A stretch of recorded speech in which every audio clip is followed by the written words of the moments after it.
This is one of the most advanced cameras on the planet, and I'm going to show you how I built not one, but 16 of these cameras from scratch to animate myself in 3D, just like they do in big budget Hollywood movies. Altogether, we're going to be capturing and processing over 4 billion camera pixels every second, with every single camera shutter going off simultaneously with nanosecond level precision over 100 times per second. And if that's not crazy enough, we're also going to be simultaneously blasting out precisely timed pulses of up to 2.5 kilowatts of invisible light. In the end, what all this gives us is the ability to track a point in 3D space with better than half a millimeter of accuracy. We're going to be assembling each of these cameras from dozens of custom parts, including custom circuit boards by this video's sponsor NextPCB, more on them later. And if you're wondering about price, each of these cameras costs less than 1/10 the price of a single comparable professional camera.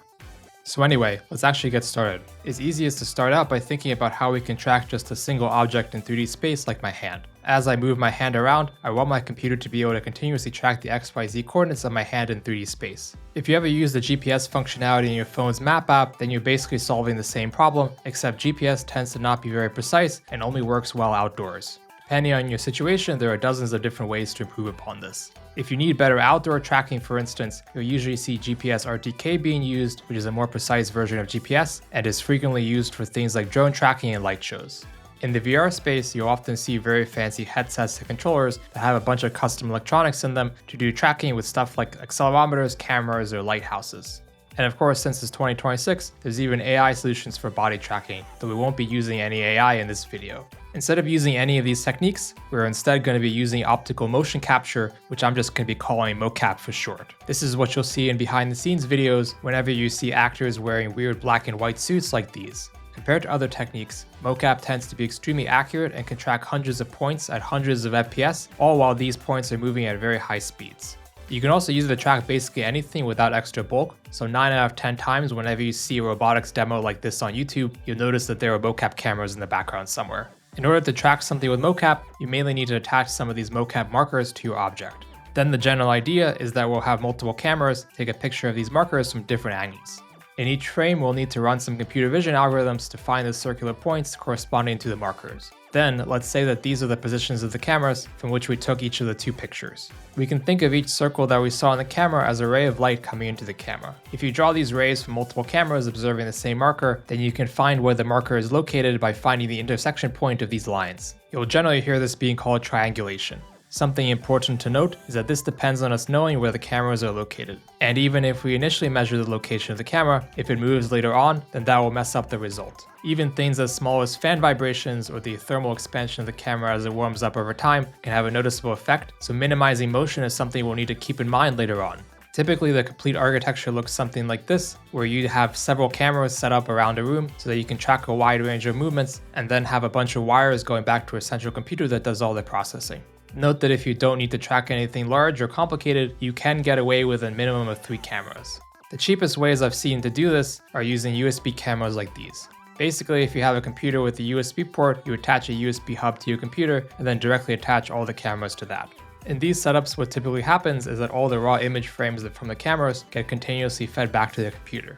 This architecture ends up leading to a bunch of problems since this requires a massive amount of data transfer, so your USB port will end up becoming a bottleneck, and there is also no synchronization between cameras, so you'll end up with motion blur in all your measurements. So you'll only see these USB solutions being used with smaller scale, low resolution setups. Instead of doing this, we're going to be borrowing some design inspiration from the pros. First, every camera is going to become smarter and is going to have an onboard processor that does all the image processing to convert images like this into a compact list of all the 2D coordinates of the markers in each image frame.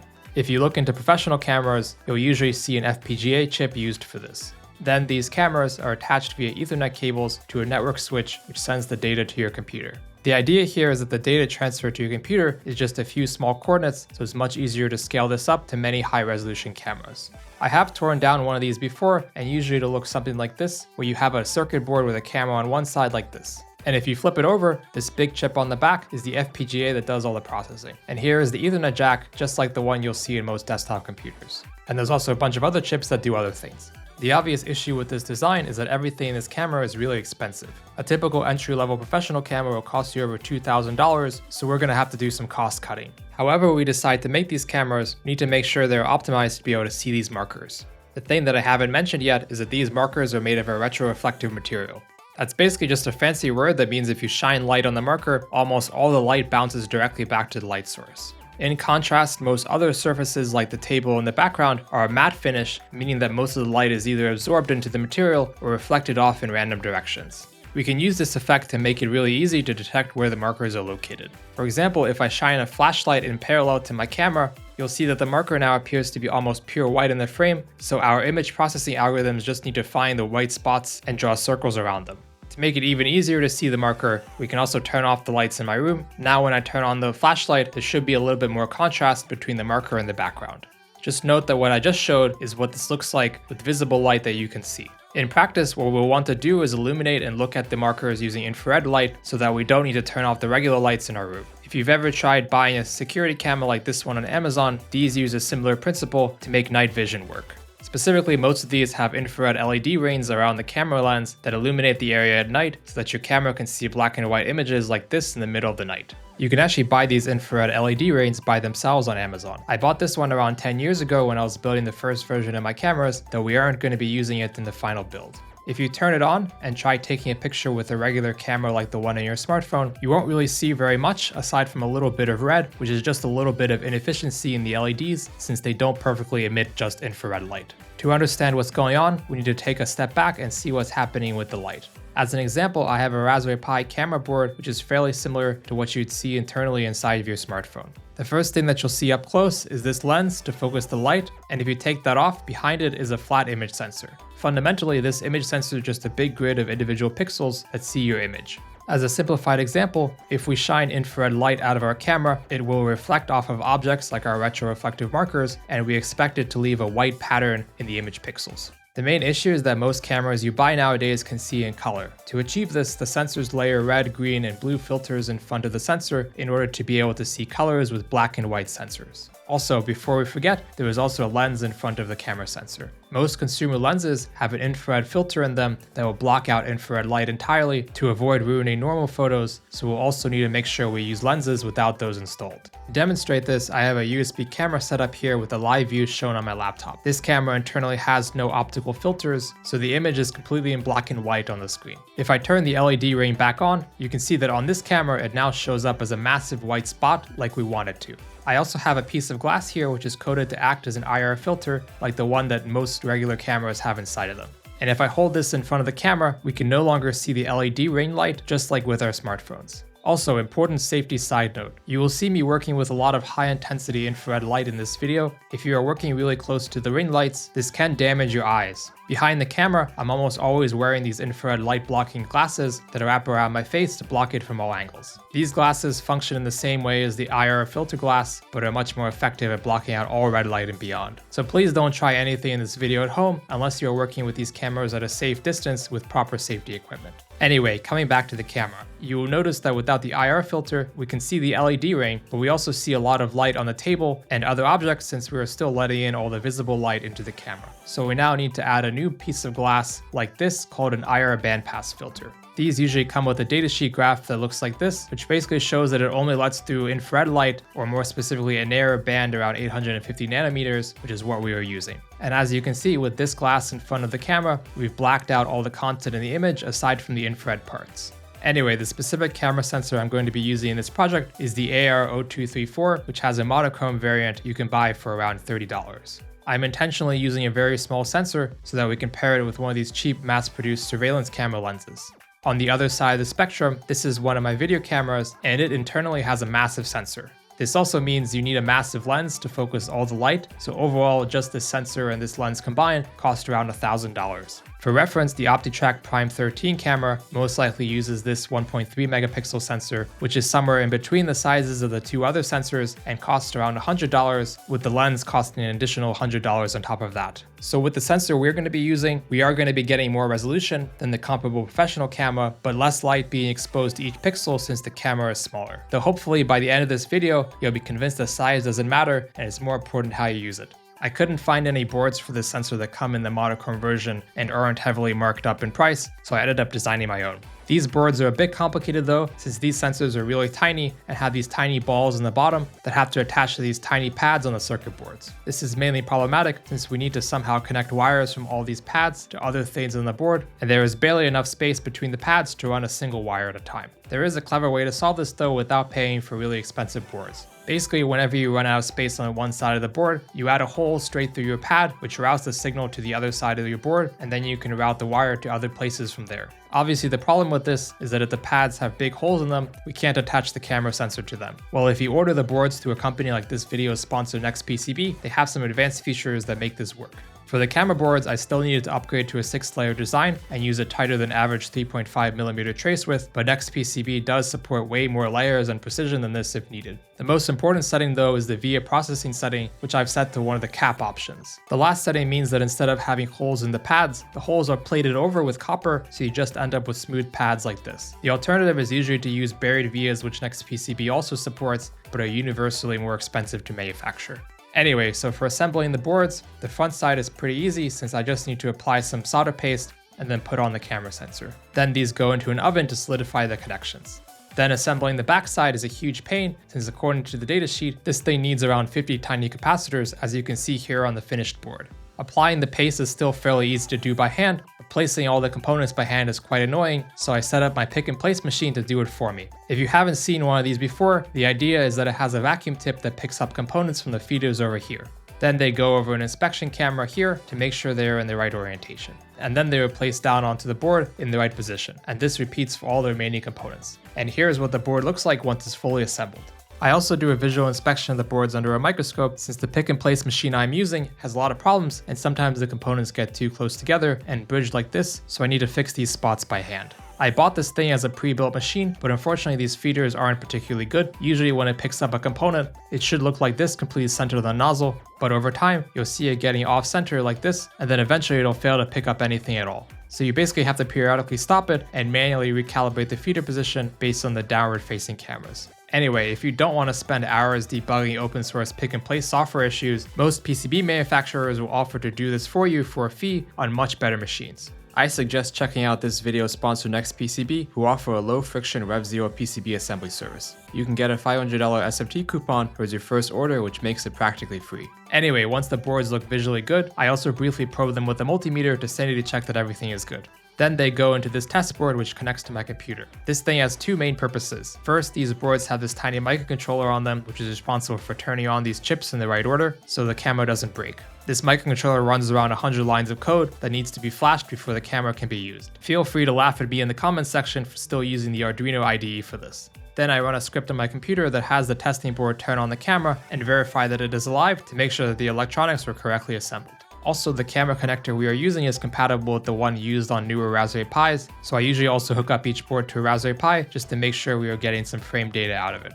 So now that we know that the board is good, we're going to put together the lens assembly. We are using standard M12 lenses, except I found some on AliExpress that have the right IR filter pre-installed on the back, which you can tell since the back is reflective to the naked eye. These lenses thread into this holder, which will attach to the board. The main problem with these lens holders is that the thread isn't perfect, so you will notice that the lens is free to wobble back and forth. And if the lens moves over time, then that means that our tracking accuracy is going to vary. Usually to fix this, you will see people using either these focus locking reins or grub screws going into this tiny hole on the side of the lens holder. These are both terrible solutions though, since they make it really annoying to focus the lens later on. If you look at a professional camera, you will sometimes see these fancy wave spring washers which apply constant pressure to the lens while still allowing it to be turned by hand. Unfortunately, it is hard to find good ones in the right size for this use case. So instead, what we're going to be doing is applying this dampening grease to the thread. This is basically the opposite of lubrication and resists motion. So while the raw lens is really easy to spin, the greased parts take a lot of force to turn and is surprisingly satisfying to fiddle with.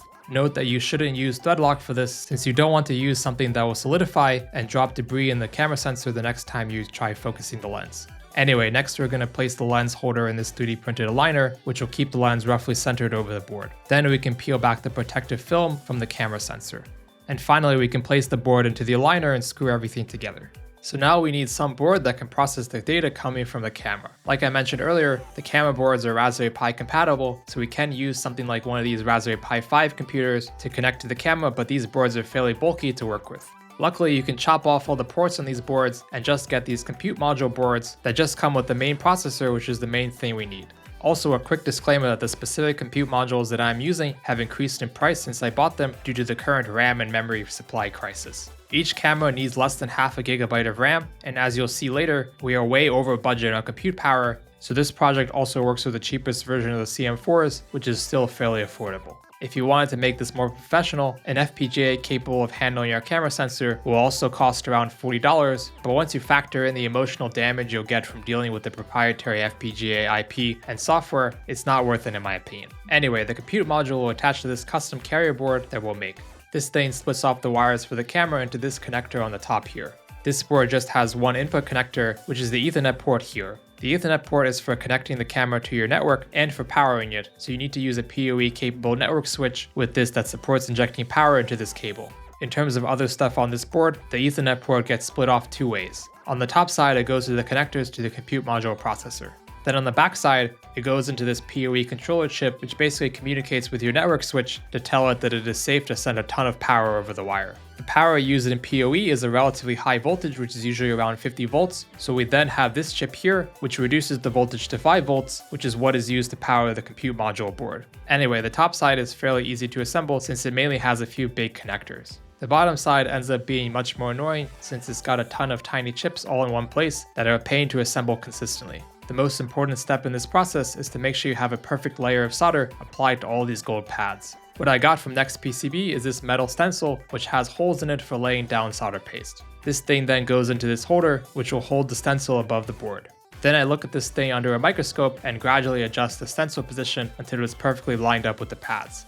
Then I slab on a generous amount of paste and squeegee it in place. Note that if you are using one of these non-framed stencils, it is very important that you only take one squeegee pass over every small component. If you take multiple passes, it'll almost certainly smudge the paste. If you do everything right, it should look like this with all the gray paste perfectly aligned with the pads. Then through the magic of editing, once you finish soldering the chips, you should get some flawless silver connections like these. Nevertheless, I still don't trust myself to directly plug in the compute modules, so I'm going to do some standalone testing of these boards. As a quick reminder, the main thing this board does is take PoE power as input, that goes through this controller chip, and then that goes to a buck converter that converts to 5 volts. To isolate things a bit, I'm going to first directly provide power right here and measure that we get 5 volts out right here. I have these connections exposed to this connector, which I'm plugging into my power supply and multimeter. To reduce the risk of breaking anything, I'm just feeding in 9 volts of power, and then when we turn on the power supply, we can see 5 volts coming out as expected. Then we'll do the full end-to-end PoE power testing. You can just YOLO it and plug this thing into a full network switch, but I don't want to break my network switch, so I found this mini PoE injector on Amazon.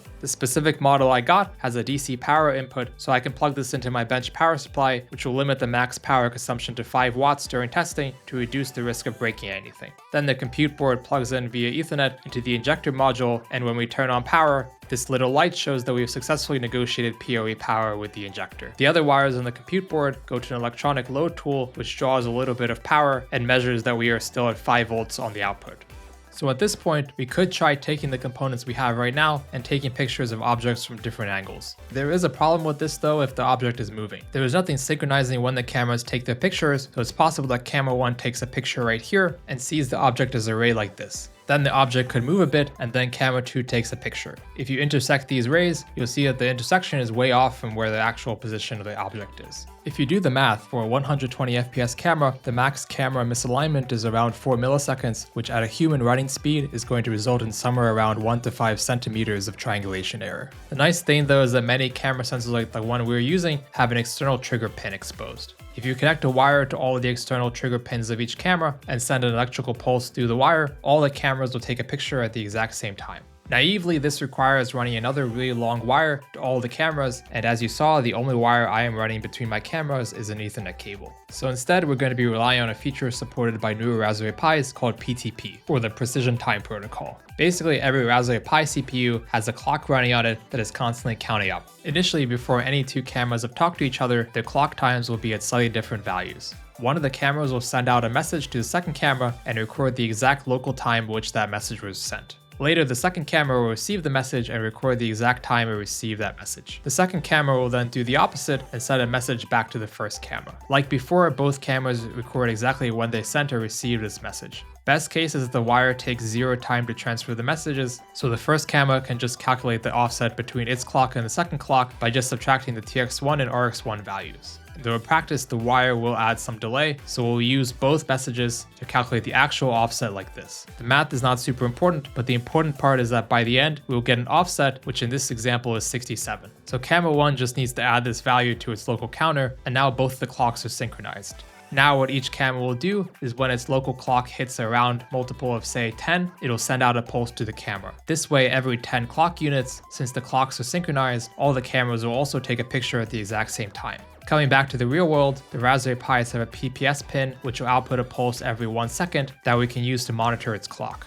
On my compute boards, the signal is exposed by a spot for a connector right here. If you monitor this pin on both cameras with the software running, you'll see that initially the 2 pulses don't line up, but eventually you'll see them completely overlap. In theory, you could just do this with 1 or 2 sync rounds, but the Ethernet chip that the Raspberry Pis use don't expose a good interface for adding offsets to the clock value, so you need to ease the 2 clocks into alignment. And this easing keeps happening forever as the clocks may drift over time as the boards heat up and cool down. You may have also noticed that I said that this pin only outputs 1 pulse per second. Obviously, this doesn't work if we want our camera to be triggered hundreds of times per second. Currently, this behavior is hard-coded into the Linux Broadcom driver. Even if I did change the driver, there are other issues with the driver, so how I ended up solving this problem instead is by adding this tiny microcontroller chip to the compute boards.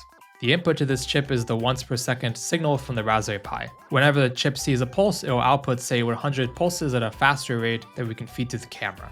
Coming back to the real world, I have another connector here, which I'm going to add another oscilloscope probe to in order to see this new signal. Here, the purple line is the raw once per second pulse, and the yellow line is the new synchronized pulse from the microcontroller. We are currently really zoomed in on the 2 lines, and the gap between the start of the pulses is less than 25 nanoseconds. If you zoom out, you will stop seeing the purple pulse, since unfortunately I can't make the Raspberry Pi make it any wider, but you can now see all the new yellow pulses, which are happening 120 times per second to trigger the camera. The typical error I've measured with this approach is less than 50 nanoseconds overall, so every single camera on the network will take a picture within 50 nanoseconds of each other, which is orders of magnitude better than the milliseconds of error you would get with unsynchronized cameras. Note that if you are buying existing off-the-shelf camera modules like this one, they will usually have the trigger pin exposed here. So if you wanted to use this with my board, you need to attach an extra wire from this pin to this connector on the main board. If you use my custom camera board, all the wiring goes over the main camera connector, which is possible since the standard 22-pin Raspberry Pi camera connector has 1 unused pin.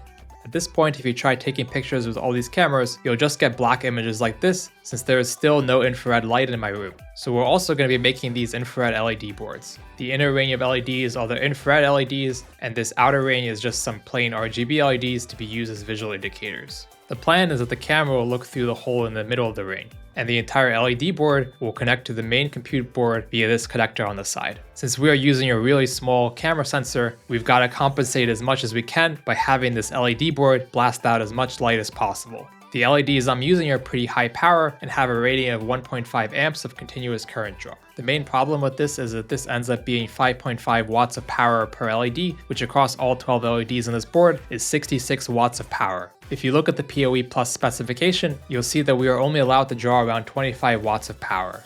In practice, we don't need to have the LEDs on all the time because of a setting in all cameras that's usually called the shutter speed or exposure time. Instead of a camera constantly recording light, usually it'll normally have its shutter closed and only open it for a brief period of time when it wants to take a picture. If you have a smartphone, you can see the effect of this with the settings in your camera app. As an example, here I'm trying to take a picture of a spinning fan. If I take a picture with a very small exposure time, the image will be fairly dark, but you can see individual blades of the fan. In comparison, here's a picture with the shutter speed set very high, which ends up making all the fan blades blur together since the fan is moving a lot while the light is coming in. So based on this, if we want to do very accurate motion capture, we want to leave our camera shutter open for as short of a time as possible. For my board, I'm targeting supporting up to a 250 microsecond exposure time at either 120 or 240 FPS. So the takeaway from this is that we only need to turn on the LEDs for up to 250 microseconds at a time, and for the rest of the time, no power will be used. Also, if you go back to the datasheet for the LEDs we are using, you see that they are also rated for a maximum pulsed current, which is over 3 times higher than the continuous power rating. I'm not going to push them completely to this limit, but I am going to drive them at up to 4 amps.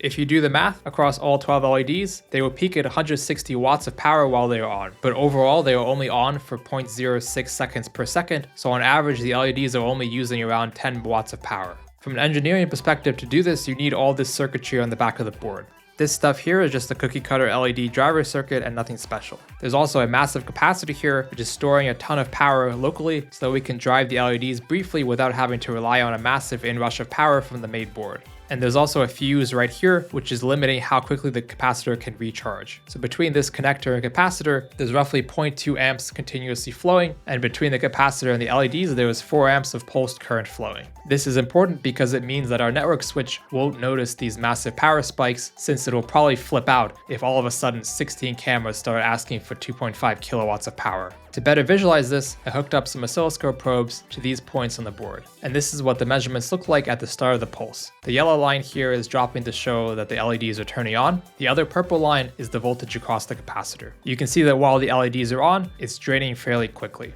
Then if we zoom out and look at a larger time horizon, you can see that when the LEDs turn off, the main capacitor starts recharging slowly. By the time the next pulse needs to be triggered, the capacitor has already fully recharged and the process repeats itself. Anyway, you should know the drill by now. This build starts with a ton of more PCBs from our sponsor NextPCB. Since making these involves placing more than 500 components, I went back to the PNP machine to do most of the work for me. When the top side is done, I have this little spring-loaded connector that I use to connect directly to the LEDs and briefly turn them on to make sure that there aren't any shorts. Then after we finish assembling both sides of the board, I have this testing board which I plug these boards into. Then you run a program on your computer. This will first cycle through all the visible LEDs and make sure they are all working. And then it'll load test the IR LEDs at different power levels. Note that the tester itself has a basic current sensor in it, so we can tell if things are on based on how much power the board is drawing.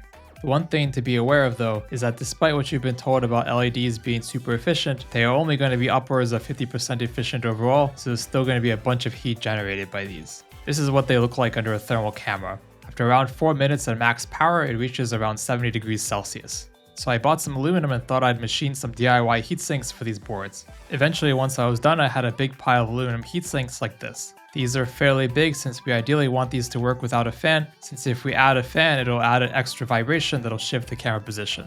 The main issue is that we still need some way to attach the heatsink to the back of the LED boards. This is a bit annoying since there is a big hole in the middle of the board that the camera will go through. So I ended up getting some of these thin sheets of thermal pad material and stuck it in a vinyl cutter. This machine has a little knife on it that cuts out the exact shape that I need for the thermal pad. And here's what they look like once the machine is done cutting. I don't recommend that you buy one of these cheaper machines for this purpose, since this thing barely works and it tends to jam and get misaligned, so that's why I'm not using the entire area of the thermal pad sheets. After this video, I'm probably going to just mod one of my 3D printers with one of the many drag knife mods on the internet, since that would probably end up being more reliable. Anyway, then we can stick this pad to the back of the board and very gently peel off the backing sticker. Then the heatsink screws on top of that. These are for now some temporary screws just for testing the thermals. If you retest this under a thermal camera, the max temperature will plateau at around 58 degrees Celsius after 20 minutes. In the final camera though, the board will be vertical, so if you test it like that, you'll get a peak temperature of around 57 degrees Celsius. So slightly better. Since we are relying on passive cooling, the main material property that matters is the emissivity of the heatsink. This is a score from 0 to 1 of how well a material radiates away heat from itself. A perfect score would be for an ideal black body and is 1. If you look at the tables of typical scores, the machined aluminum I am using probably has a very bad value of less than 0.2.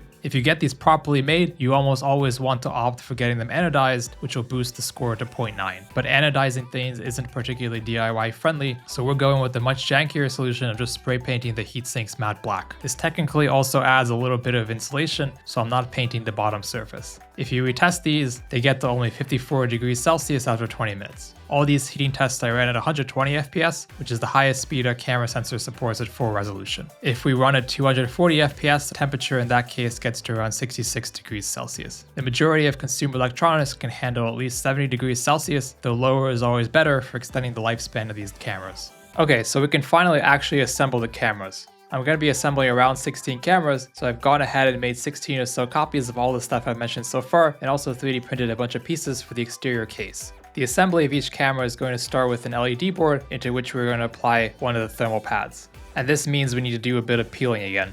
Then we're going to insert these screws through the LED board and then use this temporary 3D printed cover to allow us to flip the board upside down. Then I'm adding these plastic washers to set the right spacing for the LED heatsink. And now we can put on the heatsink, and on top of that goes some plastic standoffs.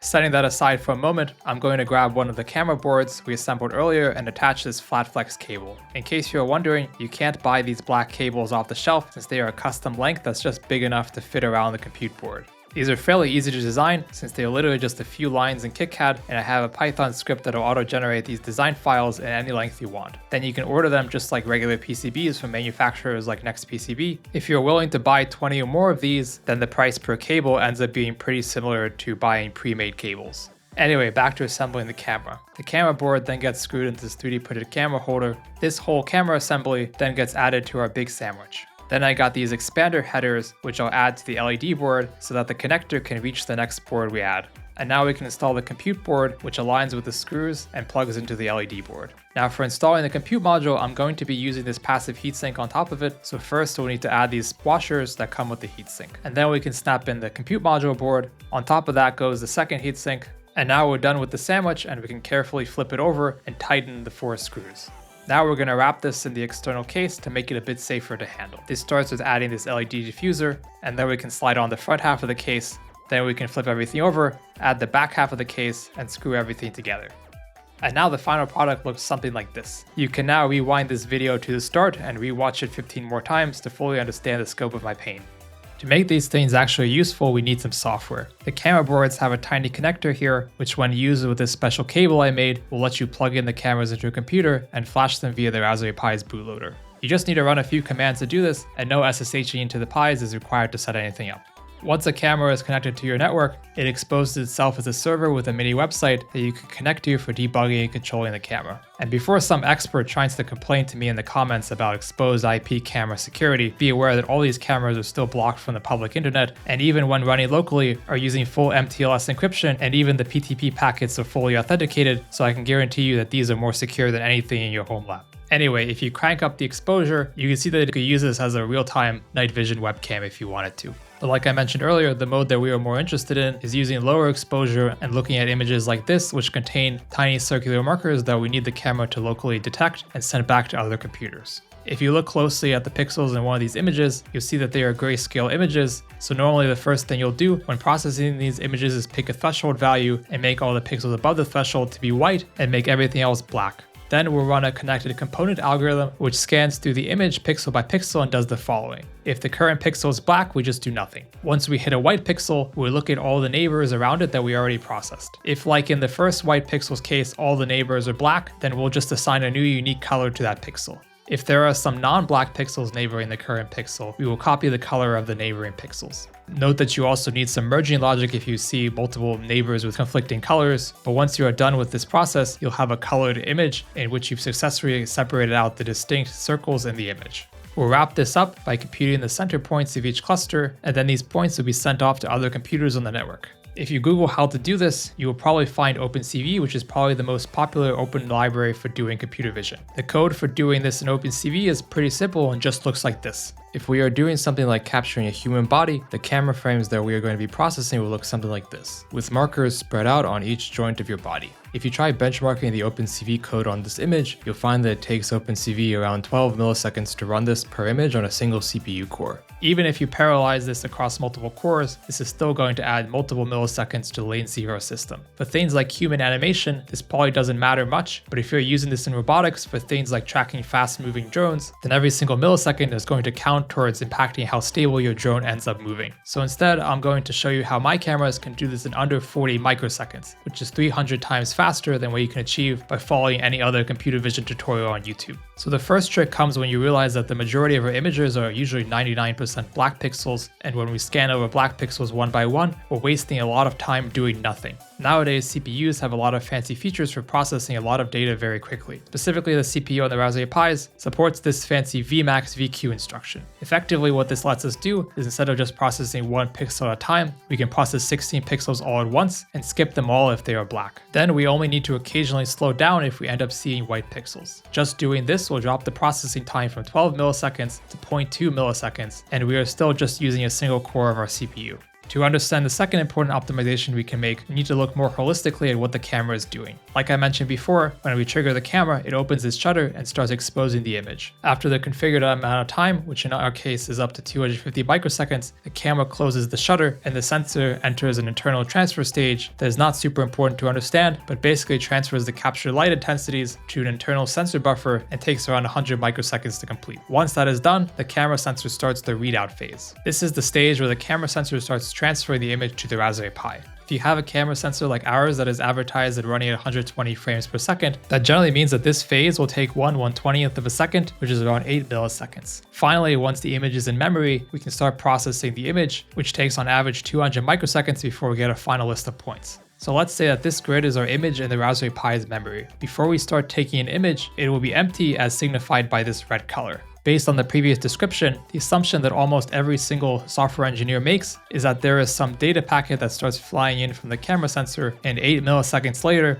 the image buffer becomes spontaneously full of data. That's not actually how the transfer happens though. Instead, what the camera protocol does is it goes through the camera pixel by pixel, reads out the value of that pixel, and as soon as it's done, it sends that over to the Raspberry Pi, so the image buffer fills up incrementally over the 8 millisecond readout period. So let's say this green outline box represents the current pixel we are processing with our connected component algorithm. Instead of waiting for the entire image to become available, we are going to wait for say 1/8 of the image to finish being processed. Then we are going to start processing the image and labeling the circle components of the image. Since we are doing this at the same time as the camera sensor reading out pixels, we are processing the majority of the image for free. By the end, this will end up reducing the processing time to around 1/8 the original value, so instead of us adding 300 microseconds of delay, we are only adding 40 microseconds of overhead on top of what it takes for the camera to run. If you are a hardware engineer, this approach will probably sound obvious to you since this is a fairly common way to avoid having to store the image in memory, but if you want to do this in software, you need to recompile the Linux kernel to include this new code that I added to expose partial cache syncing of the image buffer to do this safely. Okay, so we finally reached the end of the process of building the individual cameras. There is still a ton of work left before we can combine multiple cameras to meaningfully track things in the real world, but unfortunately this video is already really long, so all that stuff and more is going to be in part 2, so don't forget to subscribe for that. Everything in this video is open source, so if you want to make these yourself, check out the links in the video description. If you're interested in buying these pre-made, please fill out the Google form linked in the video description so that I can get a sense of how much demand there is for these. Bye!